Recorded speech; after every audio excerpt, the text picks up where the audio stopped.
Welcome everybody to episode 140 of the You Can't Comp This NBA Trading Card Podcast. We're your hosts, Adam, Amy, and Russell Gibson. Good evening, Russell. Hey, how you doing? I can breathe today. I can get air through my nose, so I'm not nearly as congested as I was last week, which is great. You were with Ryan last week. Yeah, look, it's always good to catch up with Ryan, and if you haven't listened to Ryan's episode, I would strongly urge you to go back and listen to it because he's a very smart guy. Yes. And he always has some smart things to say, but he also has some nuggets to say. And I think my favorite bit was that whole conversation he did about the hoops insert being done by the original guy who drew the Kaboom. So I already like those cards anyway. And then when he told me that, now I'm sort of tossing up, do I collect the whole set? I think that's a really cool little nugget. My big takeaway from Ryan was market cap. I haven't stopped thinking about that since I listened to the episode. So yeah, okay, cool. So we can definitely talk about that again today because we've got version 2 of the spreadsheet up and running with all of Ryan's suggestions in there. And actually, I texted him today and he's given me the green light that I actually listened to him properly. So that's fantastic. Nice. Yeah. Nice.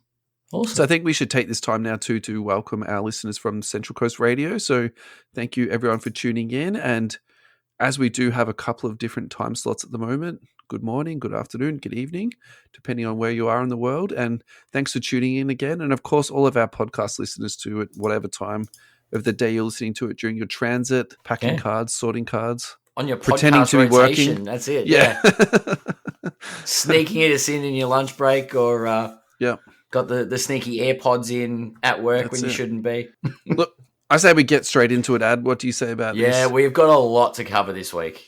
There's heaps. There is a lot to cover, and let's see how we go if we'll get through the whole sheet. I suspect we won't, but these next couple of things I don't have a lot to say about, but in saying that, we definitely do need to talk about it. So I think the first thing is that eBay has announced the acquisition of Goldin Co. Yes. Part of the deal, and I think this is the thing that we should talk about the most, is the eBay vault has also been sold to PSA. So that's a little bit of I feel like you almost need to sit down and draw a map of how all these things now link in together. But let's just break it down one piece at a time. So let's discuss the Goldin being sold to eBay. Where are you with this? In a lot of minds about it. I'm not sure what the everyday collector experience is going to be as far as different. I don't think it will be. Sure. Can I answer that? Sure. So I think for me, this is where I see the major benefit is that instead of, and this is where I find Goldin's PWCC all a little bit clunky. You can't just go onto your phone like you can with eBay and scroll through the listings. Yeah. I have to sit down on my desktop. I have to log in, do the search function. Whereas my very basic understanding is now all of the Goldin's listings are going to be dual listed on Goldin's and then also on eBay. So in terms of you having access to more listings and potentially better listings, I'm using air quotes for that, so maybe some higher end stuff. And I think also too, maybe a little bit of the downside was if you were listing on Goldin's or you were listing on PWCC, there wasn't the same volume of people bidding on items on those things. So that I think that will also trickle back in. There's going to be a lot more eyeballs on these listings. So I completely interrupted you, but No, I think the main impact will be maybe some of the high end stuff will be shield bid as well. So that part I'm not too sure about because I wonder if. So they've got 2 types of auctions available. One type of their auctions is that any regular collector, and I'm including myself into this, can go onto their site and bid on them. And then they've got another section where you need to have a verified credit card of $100,000 to then go into those high-end bids.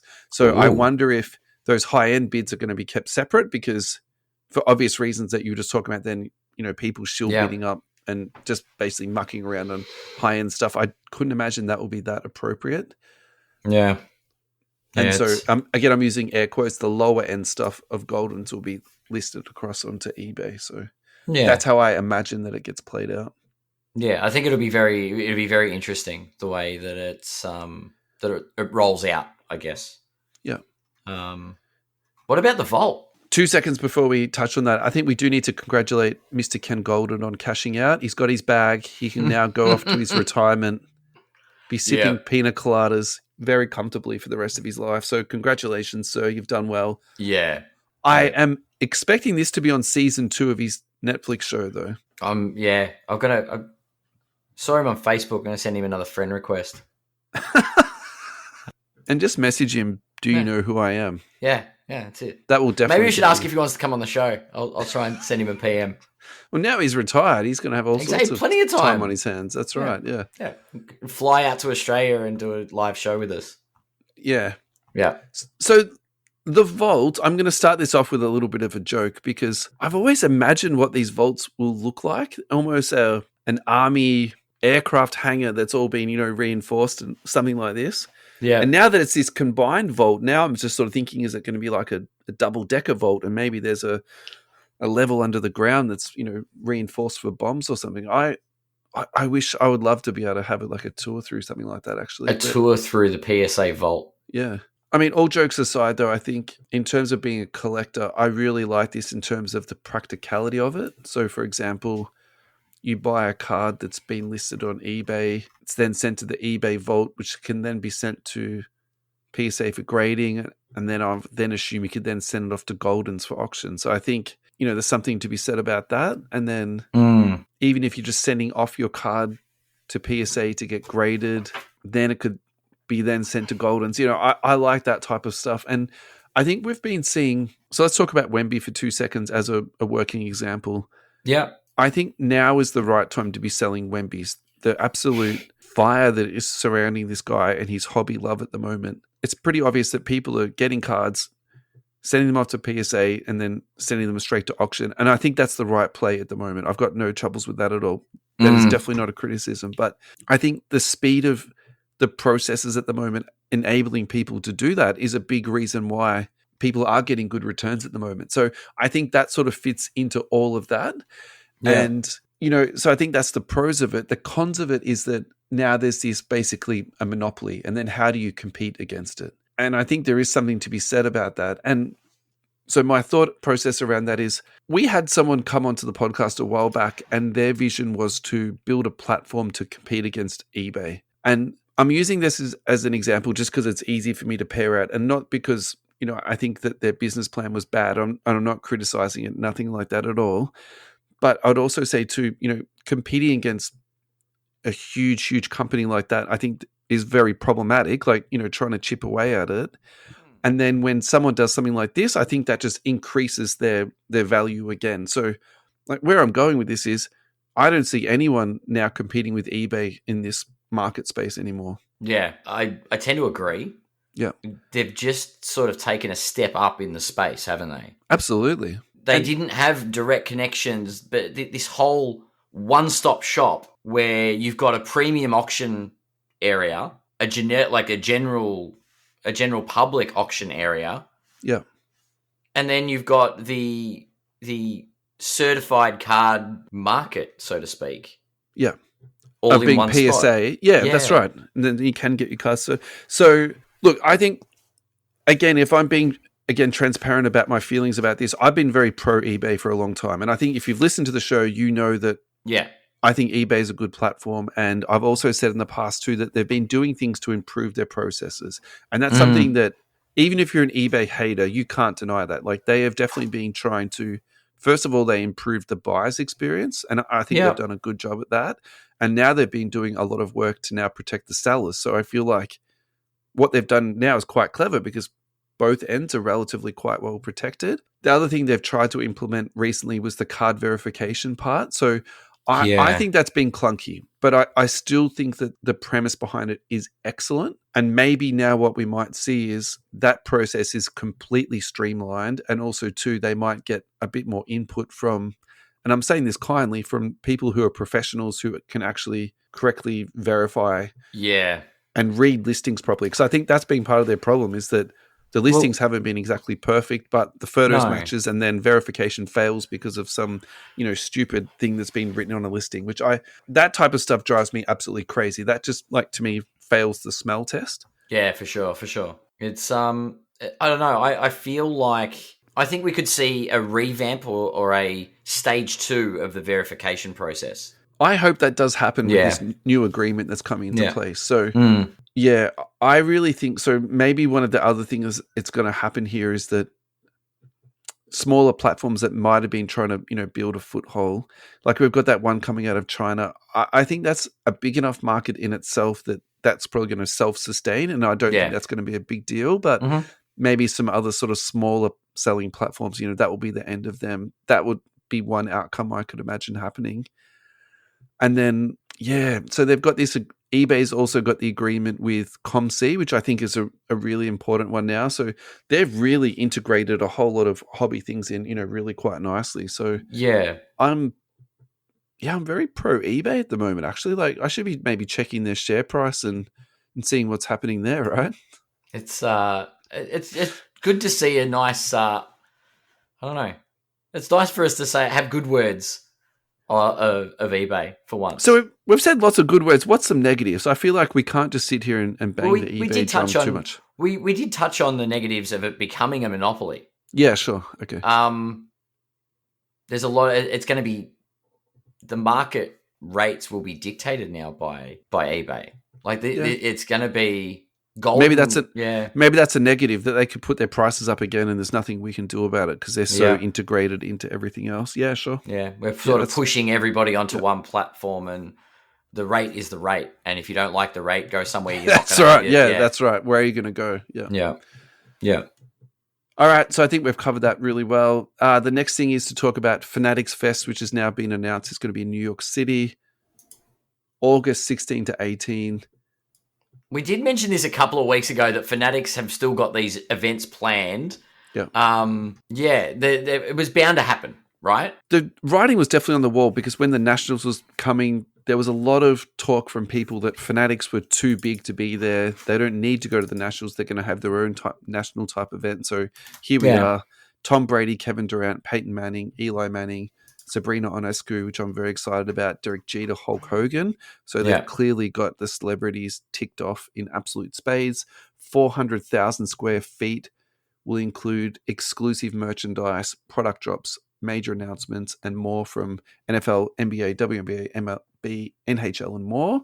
Yeah. And there will be a trading pit for people to basically trade to their heart's content, which I think is an interesting one because there has been some social media reports from other traders' days and Nationals event where people have been asked to leave. They haven't been permitted to be doing trades. So I think that's a really good one that they've allowed that to go through.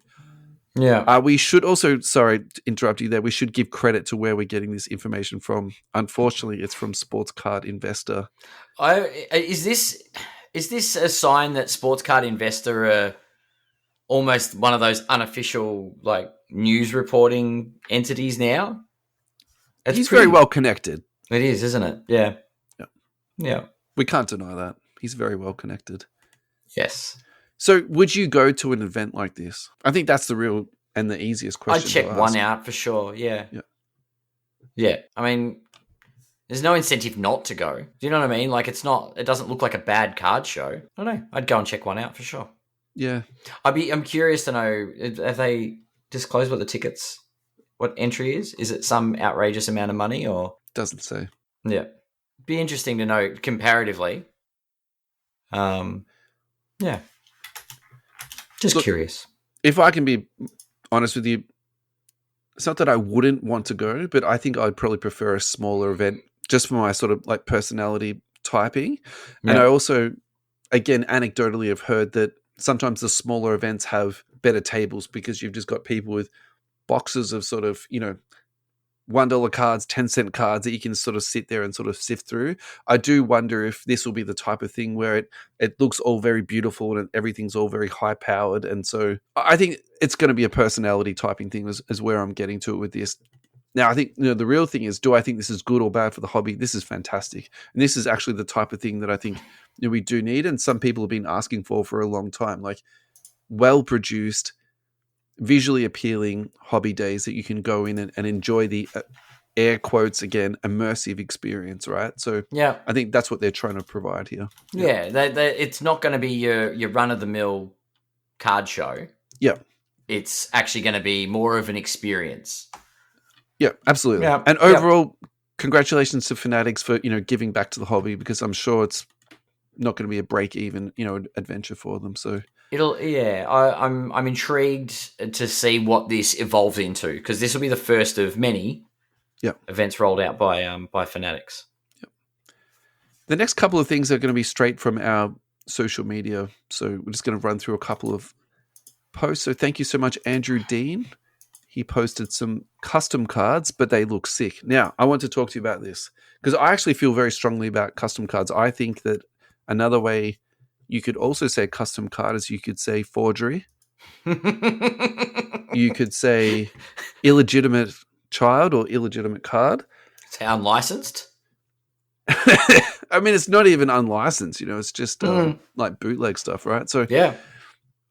Look, I'm not with them at all. And I think probably part of my issue too is that I can look at these cards and I know that they're not real, but there is that sort of element at the back of my head where I'm scared that I'm going to get tricked one day by either a custom card.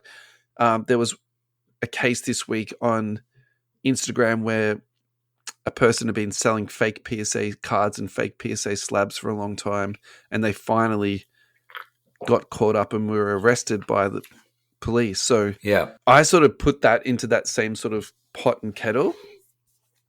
And so, again, I'm really stretching here, but someone was trying to sell off a custom card this week on a card collecting page, and it's just like, this is not the appropriate forum, for that to be sold off on, honestly.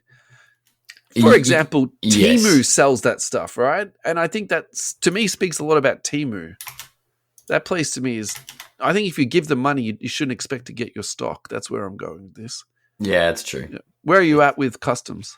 I think if you're gonna produce a custom card, it's got to be for yourself. But to put it out into the world I'm not for it. Yeah.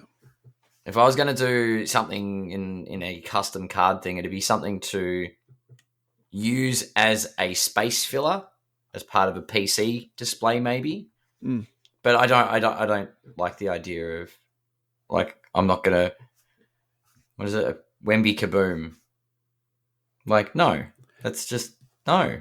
So I think Andrew's comment down here is that it needs to be prominent on the card that it is a custom card. And so the Kaboom, I mean, that's a custom because it's the art type and it hasn't got that baby Kaboom or the Kaboom type print pattern into it, right? Whereas that Color Blast, that's very close to the truth. That is, the Color Blast actually looks very Color Blasty, yeah. Alrighty, this next one is from Dane Neville. Hey, you can't comp this crew. Just wanted to throw my 3 cents on a recent topic on the pod. Why SGA's Prism rookie card is not super valuable. I personally think SGA is awesome. However, I won't be buying a single Prism rookie card of his. Why? I hear you all ask. Because it doesn't have the rookie card logo on it. It just looks like a vet card. I much prefer Donruss Optic rated rookie, which is clearly a rookie card. I believe the Prism card value would be noticeably higher if it had the crest. Anyone else feel this way? Thank you, Dane, for that beautiful thought piece. And Adam, I'll send that straight to you. I think it takes away from it, for sure. Not having the rookie logo. I mean, the template of the card is in that rookie look. Yep. But it doesn't have the shield. And the shield is probably one of the more important elements on the card, in my opinion. I mean, we know that's his rookie year, but yeah. Without the RC on it, where So it's an error card that it doesn't have the rookie logo on it, and I'm not disputing that for 2 seconds. Mm-hmm. But I will slightly push back on this because the last sold price on this, the PSA 10 silver, was $600 USD. Mm-hmm. So I think traditionally his cards have been quite low. So if you go back a year or 2 years, and I think that was more about market than the fact that it didn't have a logo on it. The other card I'd probably also point out too is that there's a couple of years with Flawless where the RPAs didn't have a rookie logo on it. And so you're right. So in some ways I'm actually agreeing with Dane here because I actually think those are devalued because they are that's what you want. Rookie patch autograph, and it's missing the rookie part of it. Yeah. And I think part of the issue is it's not easily identifiable to say, okay, this is actually a 17-18 card, which then is a rookie card. You actually need to flip the card over the back, and then so what is really the aesthetic difference between a 17-18 and a 18-19 card in that instance? So that's probably where I feel on that. Whereas this one, because of the patterning, as you pointed out, I'm pretty confident that this is his. Well, I know it's his rookie card, but just looking at it, I'll be pretty confident that it is. So, look, the part I do disagree with though is the value. I mean, this is currently trading at $600, which is a very large chunk of cheddar. I think we can both agree that. Mm-hmm. So now that I've got you on this, buy, hold, or sell SGA at 600. SGA at 600. Yeah. Pop count of. So total gem population. Yeah. Is 648. Okay. So it's not all. 648. Yeah. Okay. So thanks, Ryan, for that little extra tidbit of knowledge there. We can drill down. 604 total gems. Okay, yeah. No, it's a hold for me. Okay. I'm not buying it at that. But I'm not the biggest fan of SGA either. Like, I think he's the way his prices are going, and I'm not going to waffle too much about it, but I can see that it's trending in the right direction, which is probably a good thing. But yeah, I still don't. I don't know. I'm not convinced. I think SGA as a prospect is good. In fact, I will say is a great prospect. Mm. And I think for me at this price, I think 600 is a good time to sell because, and I might have been sitting looking at this spreadsheet for too long today, but looking at the combined pop reports for some of these cards, it does actually make you think, actually this is quite high. Yeah. So, and if you like SGA as a prospect, I would say take that 600 and then roll it into something else. And I do wonder if the more I think about this, maybe this is actually the more of the play of what we should be looking at. So yes, you use this, really nice, juicy, lots of data points in it for the PSA 10 data, but then you say, okay, right, maybe I should be looking at something else. So I'm just going to segue down the list just a little bit, just because I think this will fit in quite nicely. Sure. So there's a Luka Doncic certified sale that just happened recently. So this came straight from our friends at Card Ladder. PSA 10, it's a purple. It's sold for 1,718. The population on this is 3 though. And so do I think this is a world's greatest buy? No, I don't. But I do think this is worth discussing because it definitely moves away from that extremely high population, which is his silver PSA 10. Yeah. The population on that is 3,158. So, and now we're talking total population. So gem mints, so that's from BGS, SGC, yada, yada. So again, thank you, Ryan. And so I think that's what this person's done. They've said, okay, great. I'm going to take my money out of that and I'm going to put it into something that's much lower pop. So I think that's where my head is at with, SGA, Luka at the moment with this, quite high population stuff. Yeah. I think we should take a break now and we should hear from our sponsors and we'll be right back.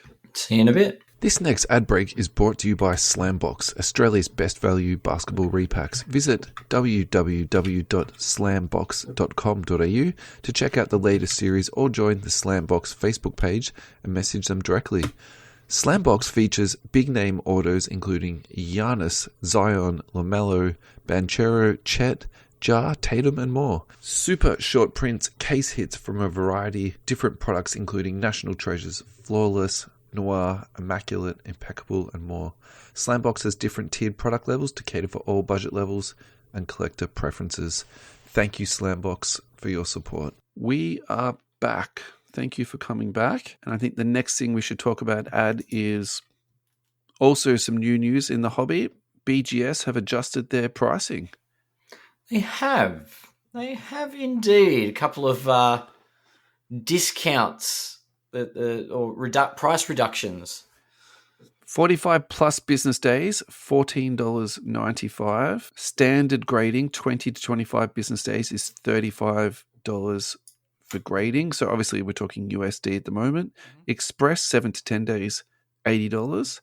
And the priority, which is 2 to 3 business days, $125. Yeah. points to consider. There's no upcharging. So PSA does the graded fee structure depending on the value of your card is how much you would then charge. So BGS is they don't offer that. No membership fees and no minimum requirements. So I think for me, BGS is clearly trying to do something here. They're trying to, get themselves back into the marketplace. So I think they're trying to compete with pricing. I think they're trying to compete with days. And I think the other thing too, they're trying to compete with is like the minimum submission numbers, which is pretty easily gotten around these days if you're going in with like a group sub, like it's a non-issue. Look, there's a phrase that's coming to mind. Tell us the phrase. Too little, too late. Yeah, definitely. 5 years too late, maybe. They needed to come out of COVID with this. Do you know what I mean? Like once the backlog was cleared, they needed to hit the ground running with this 2 years ago. That is absolutely true, but I think we would be remiss to not say that during COVID, they were sending cards back to people. Yeah, true.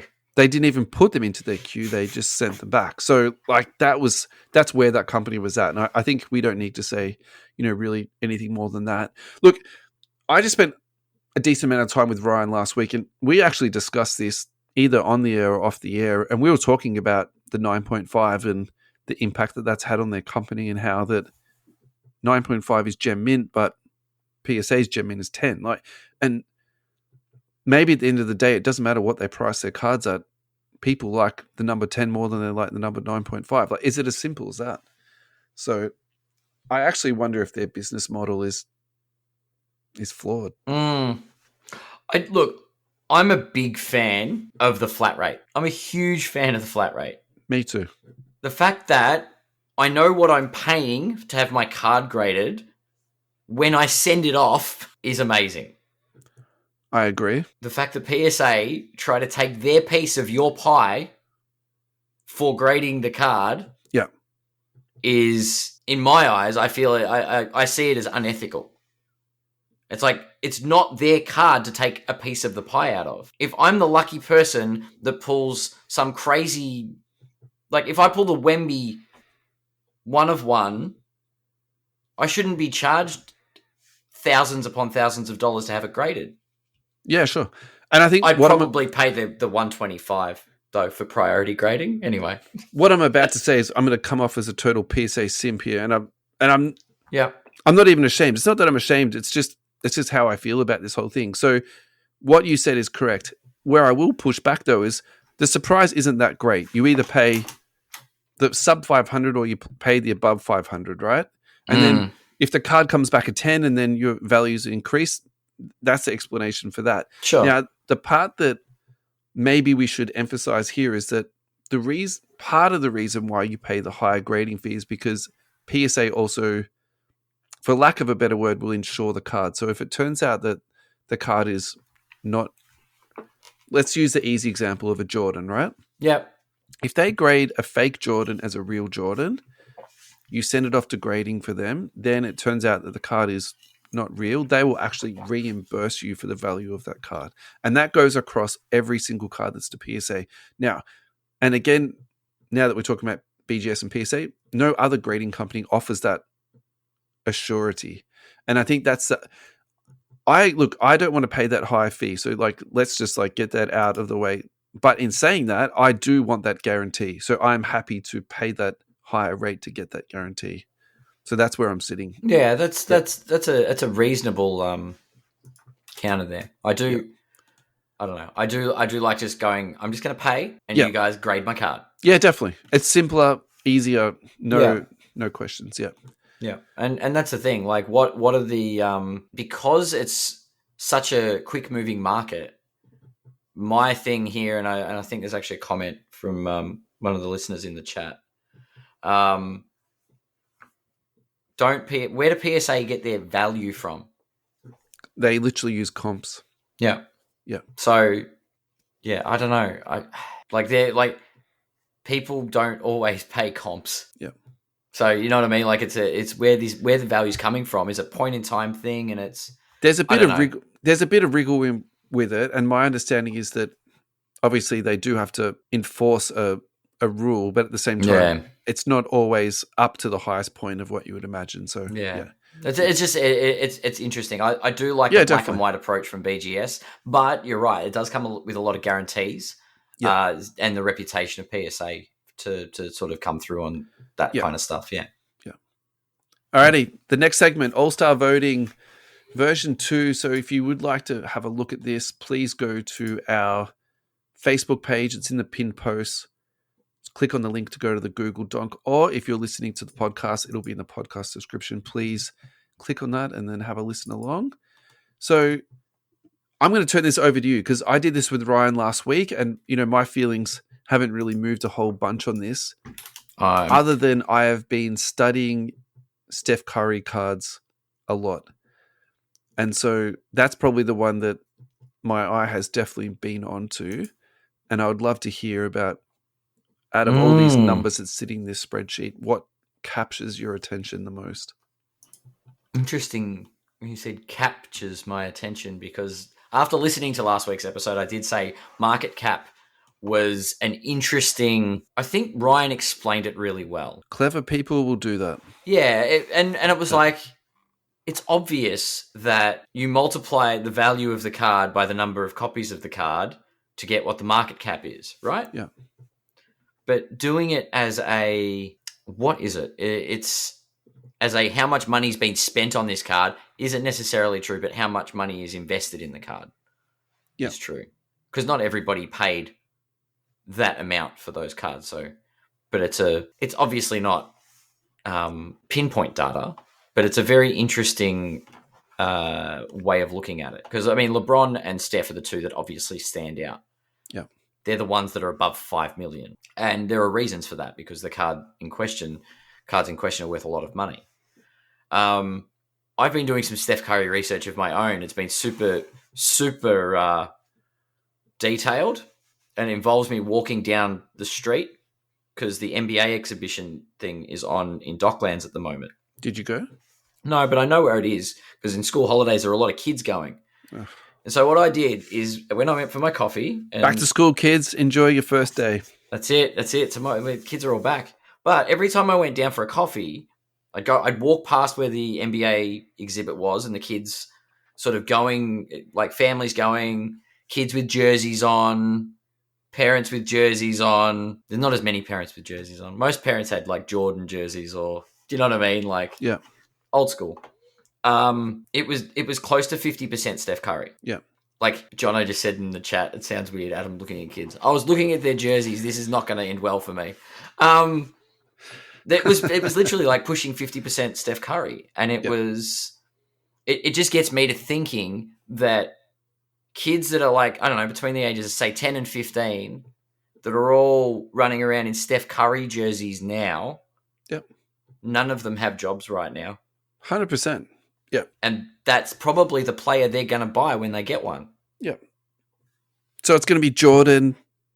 I think the one in between is probably Kobe, then LeBron. I think the one after that's going to be Steph. I wonder if that's sort of the logical progression. Yeah.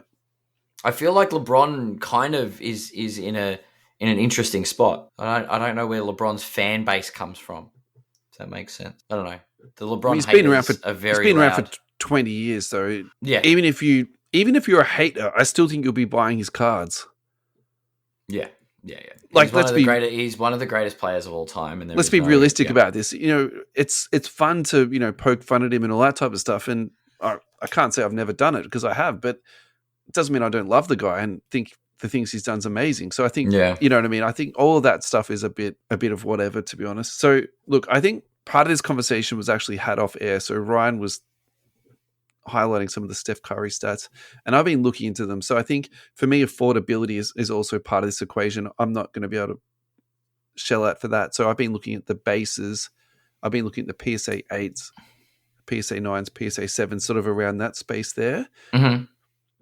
I do wonder if, yes, you're buying a lower grade. Yes, you're buying base, and that's something that we traditionally would, move away from. But I think there is exceptions to that rule, and I think Steph Curry rookie cards is, one of those exceptions. Yeah. And then for all of the things that you just touched on before about, progression moving forward, the population on this is still, really low. So if The easy example here is even Jason Tatum. So some of these numbers have changed a lot from last week. So basically Tatum's population more than doubled from the table last week because of the way. So this week it's got PSA, BGS, yada, yada. So that's changed. Yeah. The other change for this week's spreadsheet too is Halliburton. Halliburton's price is not bottomed out, but he's gone down a lot. So I'll finish this Steph Curry thing really quickly. I think that is a buy, and I think that's something to look into more. And then we've been talking about Halliburton potentially being a $500 card. So I said a couple of weeks back, wait for the offseason. I wonder if this is going to trickle down a bit more. I think that's exactly what's happening now. So I still put Halliburton as a buy. I think he's a good prospect to be having a look at. Just wait and buy your time. Yeah. And then now I'm looking at this data again. I think the Şengün. I touched on Şengün last week. I'm going to double down on that again. I think there's some juice left to squeeze in that orange, man. What is he? $133. Look, there's not a lot of sales data on this guy. He's a bit tricky, so I think the fluctuations there are going to be quite large. So you might get lucky or unlucky, but the population is it's quite low, 105. So you reckon if you pick up a PSA 10 Şengün for like $120? I think if you get it for 150 US or less, I think that would be totally acceptable. Yeah. What about, is there anything on here that's made you think, I should buy this or I should stay away from this, something like that? But everyone knows what's coming from me, right? So you can say it. It's Luka. Stay away from? The pop count of Luka. Yeah, definitely. Absolutely. 3,158. It's quite eye-watering, isn't it? Yeah. That's crazy. Yeah. It's definitely changed my perspective or opinion on this. Trae Young, that's a stay away. I think that's been played out, yeah. Yeah. But if we're looking at the pop counts, you go, so you've got Luka, you've got Trae Young, and then you think it's Edwards and Tatum. Yeah. The Edwards one is quite interesting, though, I think, because the pricing on that is very different from both Luka and also from Trae Young. But it's very similar to Tatum. Yeah. Which is interesting because they got similar pops. More graded of Edwards, though. That actually took me by surprise. Yep. This is definitely the Anthony Edwards sort of breakout year, though. So I think bigger picture for Edwards is I'm really struggling with Edwards at the moment because if you go to the card letter data that shows you all of their cards put in together, I don't have the numbers in front of me, but it's Bill Russell, Magic Johnson, and then Anthony Edwards is there in terms of market cap. It's quite fascinating, but I think it's not as murky as it's murkier than what you realize because the number of cards that Edwards has in comparison to Bill Russell, for example, there's so many more Anthony Edwards cards. So then how you sort of unpack that to sort of, capture the real value. So that's why I wonder if doing single cards like this, I think that other data is important. I'm not trying to dismiss it. Yeah. I wonder if using single cards like this, it becomes more important. So maybe that's something else we can start building into the sheet ad. We put in another column and then we say you can put a filter onto it for retired players. Then we start putting in like Jordan, Clyde Drexler, James Worthy, Bill Russell. We do some of these like big boys and, not smaller boys, but, the James Worthys and, guys like that. Yeah. And then maybe that will give us a bit greater context. And then you can compare Giannis to Magic Johnson. You can compare LeBron James to Jordan. Yeah, Drexler looking to Luka. At a completed career, like the performance of a card for a player with a completed career. Yeah. Anyway, still a work in progress. We've had someone actually apply to have editing rights to it. So I've said yes to that person. I've made a backup of the sheet. So if it all does go pear-shaped, it's going to be okay. So let's see, where this goes. Yeah. Whoever's got those editing rights, just add a 0 to the Luka pop count, please. It'll make me chuckle a little bit.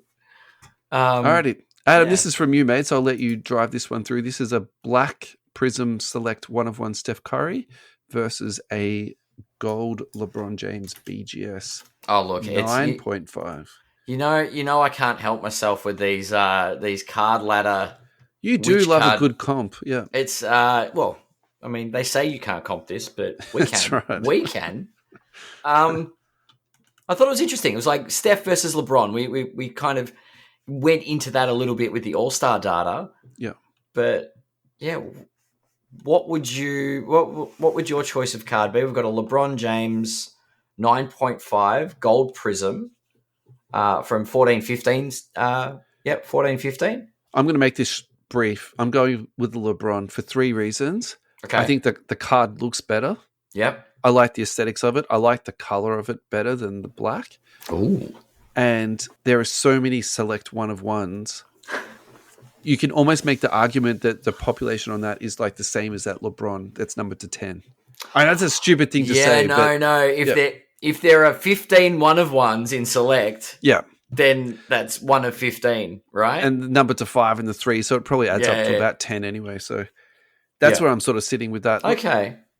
I actually really love that design on that prism set. I think that is just a beautiful card. So there's a lot happening with that select card. There is. I don't know. I 1 of 1 Curry. Tough to go past. You're right. There's a lot of different ones. I don't know. I'm the fact that it's PSA as well, but the fact that it's a graded 1 of 1, who cares? Yeah. I don't know.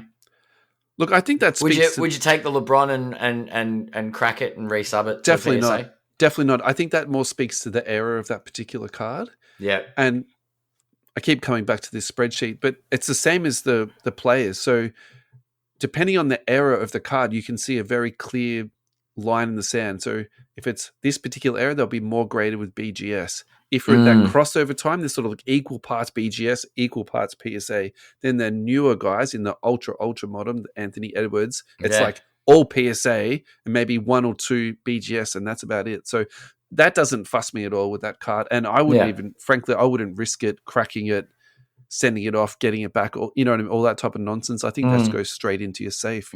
Not that we put too much stock in it, but the card ladder value is 11,900 on the Curry and 14,500 on the LeBron. So yeah, seems about right. It's very close to the card actual sold listing, though, isn't it? That's yeah. It's interesting. I don't know. I think there's cases for both, but I thought it was nice to do a LeBron versus Steph, given the All-Star. That is beautiful. Let's go to our second break of today, and we'll hear from our friends, the Bangman. The Bangman, our proud sponsor to the podcast. Thank you so much to Team Bangman for your ongoing support. April Bronze Edition is out. It is absolutely loaded. Value galore here. The highlight of this month's Bronze Edition is 5 different rookie classes. That's right, you have the opportunity to hit top rookies out of 5 different rookie classes, and this is absolutely packed. Prism, Select, Mosaic, Optic, Flux, Hoops Premium, Donruss. Bronze packs are predominantly retail products, so blasters, megas, T-Mall is what you're looking at here, but in terms of a fun rip, you cannot go past this. $129 delivered. There is no room for a promo code on this because it's so jam-packed full of value. Contact Team Bangman on Facebook or Instagram and they will hook you up. Thank you, Team Bangman. Okay, we're back. Welcome back. Thanks for coming back. Adam. Yes, that was a good break. Is it my turn to do another player versus player? Yeah, please. All right. Well, you want me to... I know why you want me to introduce this. I did pick it. I want some plausible deniability here. I didn't put this into the run sheet. I just want to be fully hands off on this one. I am obsessed with these player versus player things. So which card do you prefer? Select, Panini Select, De'Aaron Fox, Gold Prism to 10, PSA 10, or Zion Williamson Blue. So that's the number to 199. This is the heart versus the head conversation, isn't it? It So is. my heart just says De'Aaron Fox straight away. The number to 10, PSA 10, that is very juicy. If I'm using my head, though, I think the color match on the blue, the potential on that Zion is really high. Oh, yeah. Look, I think if you're asking me about this from my own PC, I mean, this is not a conversation. You're on the Fox straight away. To Fox. But I think if you're asking me about, putting this away and potentially reselling it into the future, I think the Zion is the obvious answer there. Yeah. I think Zion is seeing a bit of a resurgence. Absolutely. I mean, I think Zion is owed some kudos this season for getting out and getting it done. So I don't know, number to 199. I think it's more the color match for me that really gives it that little bit of pop. It's a very nice looking card. It is. It is. Yeah, I would go the Zion because it is a prism. I'd be curious to know the pop count on the Zion, the blue. I mean, it won't be higher than 199, so it's not going to be eclipsing Luca anytime soon. No, that is very true. But yeah, no, I like it's a one of those comps where it's not 120,000 versus 130,000. Like this is 1,800 versus 1,600 for the sales. Like this is yeah. So I'm actually looking at the pop report now. So data provided by GemRate. So thank you again, Ryan. So gems from PSA is 36. Now this is super weird. Beckett Black Label 10 is 2. Perfect 10 is 14. And still the Gem Mint 9.5 is 91. So either there's an error in the database or people have resubmitted that card at at a furious rate, because that almost seems improbable to me that you get that many with that population has been graded that many times. So I'm going to say let's disregard the Beckett data and just look at the PSA data for, or even if we just say, look, why don't we look at the data on the 10s? So that would take us to. I mean, 52. The two black labels are. Yeah. Wonder what one of those would go for. I mean, either that or that. It's a very, very big difference between the gem rate, though. 77% with Beckett and 32% with PSA. I'm just say we just disregard this ad. I think. Interesting. That's too weird for me. Yeah. But yeah, so we're both on the Zion. Yeah. So look, I think we take the time out to have a look at his silver PSA 10 price, because we're talking about the young man. 360 USD was the last sold.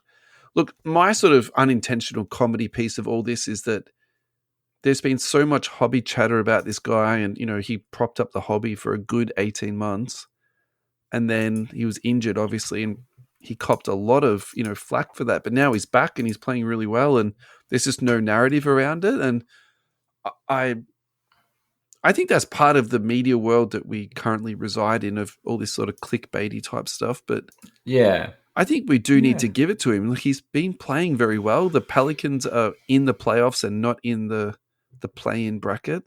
Yeah. They've had a lot of injuries this year, so I think that you have to give some, you know, kudos to this guy. He's been playing really well. And it's funny because I'm looking at the last 6 months, and he's actually down almost 35% in the last 6 months. That's right. Which doesn't fit at all with everything else that's going on.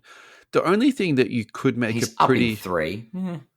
You can make a very strong argument for this, so as the total population on this. So it's 1,751 for PSA, 1,863 for Beckett, and then another 23 with SGC, and then another 5 with CSG. Yeah. So in the pop report on Card Ladder, yeah, it's got total population of the card 8,459, total gems 3,642. Yeah. So it gems at a rate of 43%. Yeah, right. Does that make it a stay away? Look, I obviously you need to equate for budget. That obviously needs to be said, but at the same time, maybe that blue is a much, much more shrewd purchase than a silver, as we're currently standing with population. All right. Joel Embiid is back. I'm very happy that Embiid is back. And I would also say too that he did leave the court early the other day, and I haven't actually checked on the injury report of that, but I think in terms of importance, you know, I want to talk about this because I still think that the 76ers have got a good chance this year to do something good in the playoffs. And I agree. Has got a lot to do with Embiid's health and, you know, the way that he's playing. So to me, the fact that they've hung around as well as they have in his absence, to me, you know, speaks a lot. Yeah. PSA population on this is 86. The last sold on this is 1,250. Look, you know, this is not a small purchase, but at the same time, yeah, that actually surprises me, to be honest. I'm surprised that he's as high, you know, as what he was. And maybe the piece here is that we're sort of 2 years too late talking about this. But then when you look at the 2-year sales. Actually, he's down 45%. So Yeah. He's I mean, in the last year, he's down 20%. He took a big dip and sort of bit of a resurgence at the beginning of the year. all right, so is this a good buy at $1,200 then? I'm not sure. Yeah. I'm really not sure. What I makes don't you know. not? What makes you not sure though? I'm trying to lead you into this a little bit. Like even For me, it's injury history. I'll put him into the same injury, just flat out. Yeah. the same thing as Zion. Like you're just not really too sure with this guy. Yeah. Every time he does something amazing, you're like, oh, did he hurt himself at the same time? So Yeah. Don't. All right.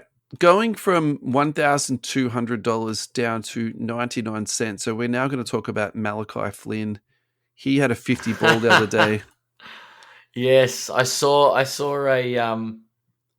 Now, just for some clarity here, this was supposed to be in last week's run sheet, but I had about 12 things in the run sheet last week, and Ryan and I got through about 3 things. So there's a little bit left over from last week. So this is probably not as topical as it once was, but I wanted to talk about this. And he didn't back it up with another 50-point game. He did not. Unfortunately, he didn't. Look, the thing I want to talk about this is should you be excited about this? And I wanted to give some context around that. So what I did was I went out and found the list of other people that have also had 50-point games. So before you sort of get too excited and, put your retirement money into Malachi Flynn, other people have had 50 balls: Purvis Short, Jamal Crawford, Muhammad Abdul Rauf. Now, that is a name I've not heard for a long time. Nick Anderson, Corey Brewer, Wheelie Burton, Tony Delk, Eric Gordon, Jim Jackson. Man, I loved that guy back in the day. Brandon Jennings, Neil Johnson from 1954, Karis LeVert, Kevin Martin with that super weird shooting stroke, Vernon Maxwell, Mad Max, CJ McCollum, Andre Miller, which I more think of him for assists than 50 balls, Mike Newland. Now, this is the one that I remembered the most vividly from my childhood is Tracy Murray. He was a 3-point specialist that spent a bit of time on Houston Rockets bench, so that's where I'm familiar with him. I looked up his Hoops rookie card. It's currently trading at $1, and another sale was for 10 cents. So, wow, it's not a home run. It's not a home run that someone will get 50 points and then become collectible. So I think that's the narrative there. Yeah, I put some stuff on social media on that, and basically what the graph showed is that over time, he's gone from $50 all the way down to pretty much to $0. So do I think this is a good buy at the moment? Look, I think for $1, I think have a dabble. Yeah.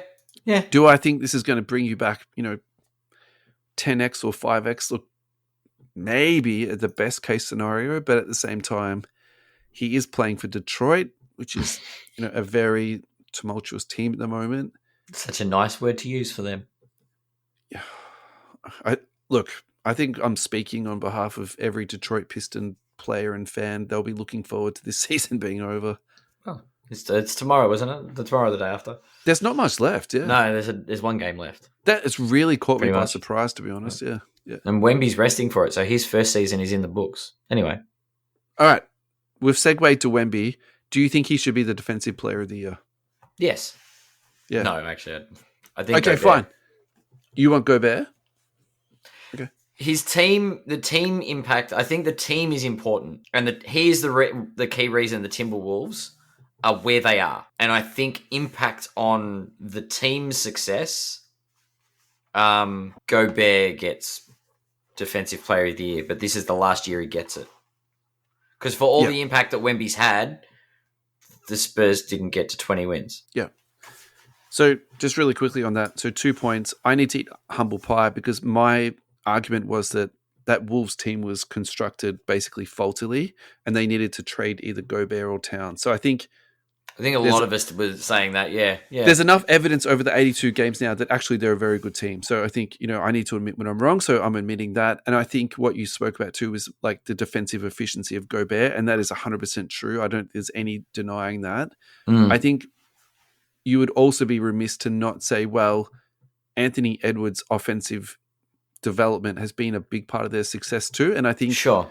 That's why I love basketball, because you need to be a good offensive team to be a good defensive team and vice versa. Like you can't sort of have, all, one or the other. So yeah, no doubt. And I think that does go hand in hand. And then coming back to Wemby. So The argument I would make for Defensive Player of the Year, and it's a very weak argument, but I haven't seen anyone for a very long time be scared of a player the way that they are with Wemby. Like, True. people do not want to go in the paint against this guy. And he blocks shots at a rate. He blocked Jokic 5 times. When was the last time that happened? Yeah, you're right. You're right. There's something to be said about that. And look, and the fact of the matter is, year, but this guy is going to be. The fact of the matter is, no, I was going to say the fact of the matter is, you're right. Team success does matter, but there's going to come a point in time where the Spurs are good enough, and people are going to be like, we have to vote for this guy. He's just I do changing think, the game defensively. To fear, I guess, round out the thought about this. I think Gobert is clearly the Defensive Player of the Year this year. Yeah. I think it's going to be hard if Wemby continues his development into the monster that we think he's becoming. Yeah. After one season, we've seen him average 3.6 blocks a game. It's like, yeah. That's the last one Gobert's winning. Like, this is going to be the Victor Wembanyama award. It's Sean Bradley-esque with skills, basically. Yeah. Yeah. Yeah. So sticking with Wemby, now that we've been segueing hard into that, you put something into the sheet, which I'm very grateful of. A Cherry Blossom Choice PSA 9 that just sold for $15,982. Yes. These are numbered to just 20. And of all the crazy Wemby sales that's been happening lately, I actually think this is an iconic card and an iconic parallel of that card. I'm going to go out on a limb and say that. I think this is one of the better purchases that we've seen for a very long time. Yeah. It's a nice, it's a very, I don't know. I'm still not sold on the Cherry Blossoms, but that's fine. I am sure I'm in a minority on this, but I'm going to die on this hill. Since it's numbered to not just one, the fact that it's PSA 9 is a bit annoying, but 15 grand, it actually, is that a good buy? I think so. I really do. I think there's going to be a market out there for this card in the long term. And I think sort of the longer you go through time, some of the parallels become less important. And it feels sacrilegious to say this, but I actually wonder if silvers are going to become less important as we move forward, just with the whole population thing. Yeah, maybe. I think fast break's going to drop off. And then I wonder if some of the choice prints, like the tiger prints, stuff like that, is going to, become sort of more of a collectible item moving forward. So that's what I'm sort of banking on, in that space. So yeah, we'll see. I think we should have another ad break. Yep. And then do another couple of segments and then tie this bad boy off, Ad. Sounds like a plan. Great. So let's hear from our friends at EJ Cards. Thank you to our friends EJ Cards for your ongoing support and sponsorship for our show. EJ Cards are a specialty card shop located in 394 to 398 Middleborough Road in Blackburn, Victoria. You can also find them at www.ejcards.com.au, where you'll find a whole range of sports cards, NBA, soccer, cricket, UFC, USA football, baseball, racing, WWE, supplies, and mystery packs, which is something they're really very much known for. The Carson mystery packs for Pokemon, Rimps mystery packs, soccer mystery packs. They got Japanese Pokemon mystery packs at the moment too, so check out their website for that. Also go to Facebook, EJ Sports Breaks, where you'll find Jules ripping wax for you almost every single day. For listeners of the show, we have a promo code which you'll find in the podcast description. Any orders over $50 get free express shipping. Thank you, EJ Cards, for your support. We are back, and we're going to jump into some flawless basketball. Dropped in the last couple of weeks. Nice. It's a beautiful product. I think has been, yeah. Where it really hurts is probably not the right word, but where it is for me problematic is obviously the buy into breaks at those prices, and then the skunk level, just being 10 cards in the case. It's very, very tricky for me. So to be honest, for me, flawless is more of an eye candy thing than me jumping into flawless breaks every week or buying my own case. That's just not where my sort of collectability lies. Like I'm not Drake. So what I did want to talk about though, is there any cards that you have seen that you just thought, I really want that card, or is there something that you've seen that you thought, could have been better? I haven't actually had a lot of a chance to see what's been coming out of the Flawless. Yeah.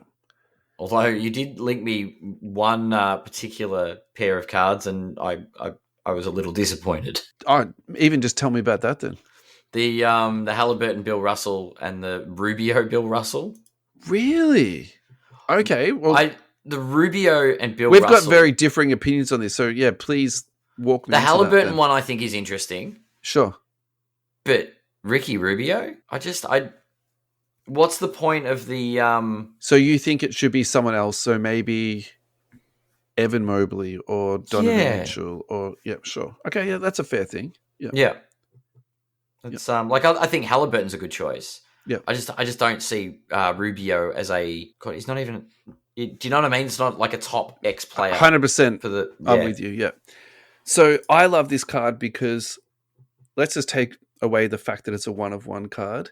I love this card because... So this is the Bill Russell patch that they put onto their uniforms to pay tribute to him. So now the 6, it's taken that off and put it into a card. So even if this was, say, numbered to 5 or to 10 or, whatever it was, I just really love the concept of this. And I think my opinion of this is Panini's paying tribute to one of the better men of our generation. So that's what I love. I love about this so much. And so for me, let's just say I hit the Ricky Rubio. I agree with what you're saying that I would be disappointed it's not Sean Kemp or something like that.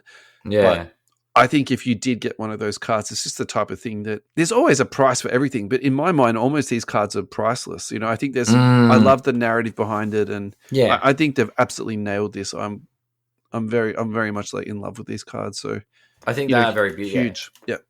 Yeah. It is a beautiful piece.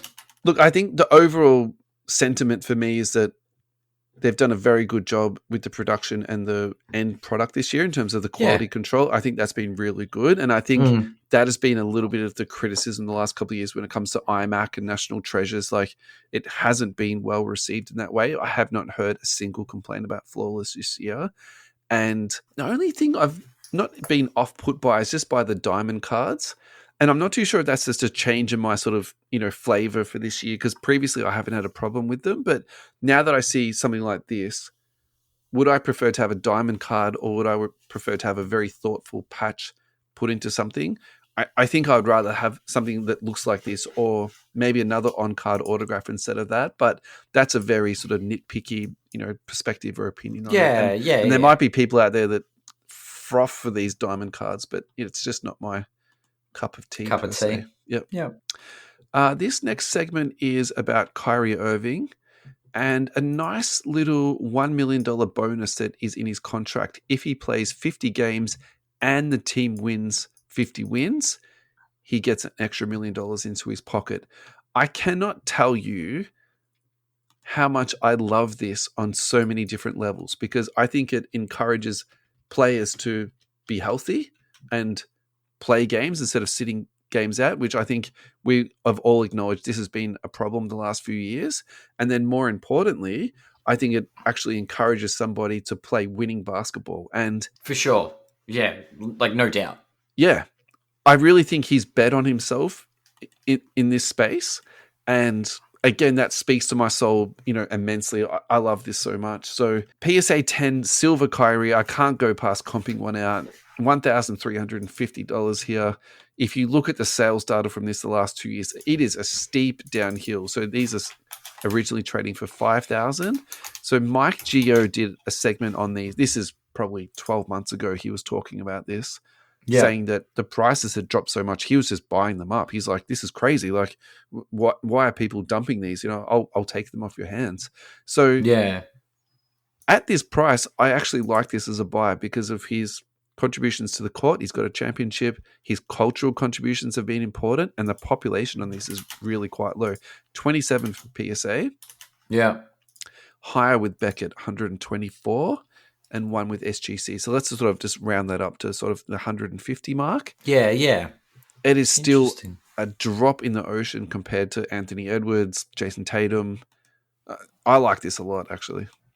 Yep. I tend to agree. I think that era of cards, getting quality cards from that sort of early 2010s. Yep. Like they did. It's funny that the Beckett's gemmed at a rate of almost 73%. Yeah. It could be positive selection. It could be that BGS just grades easier than PSA. Yep. I'm just trying to trigger you people at home. Just messing around. But yeah, definitely an interesting one. I don't know. Would you buy a Kyrie for that? I think based on how much it's gone down, based on his overall contributions to the game, and yes, the population, I don't have a massive problem with it. I mean, the argument could be made is, can you spend that $1,200 better? Yeah, better elsewhere. Maybe you could. Maybe that's an argument could be made. But if you're looking at that card in singularity, yeah, I don't actually have a problem with that at all. Cool. Right, Josh Giddey. I want to talk about this. Now, again, this is old news because this was put into last week's sheet, but I actually don't care. So this is from the 1st of April. This is from @TheHoopCentral on Twitter. Follow these guys. Informative, good content. Josh Giddey's last 5 games: 16 points, 13 rebounds, 12 assists. 23 points, 7 boards, 9 assists. 31 points, 7 rebounds, 4 assists. 25, 9 and 4, 19, 9 and 8. So basically what we're talking about here is very well-rounded numbers. Essentially, he's playing a point forward position here. He does a lot of shot creation for them. He does a lot of north-south drives to the basket. He's actually gotten, I think, a fair bit stronger the last 12 months. I think that's the other thing that's really sort of showing out in his game. Now, he had some, let's describe it as off-the-court problems recently, which directly caused his cards to plummet. Looking at the last 6 months, he is down 63%. He is currently trading at $90 USD. Total population of his gem cards is... Sorry, he's of the new breed where it's all PSA and no Beckett. He's got 3 gems with Beckett and 139 with PSA. Look, at the time when that dropped, I was adamant, this is like a complete stay away, and I'm going to completely roll over now and say it's opposite. I think this is a really, really, really good buy at the moment. What's his silver going for? 90.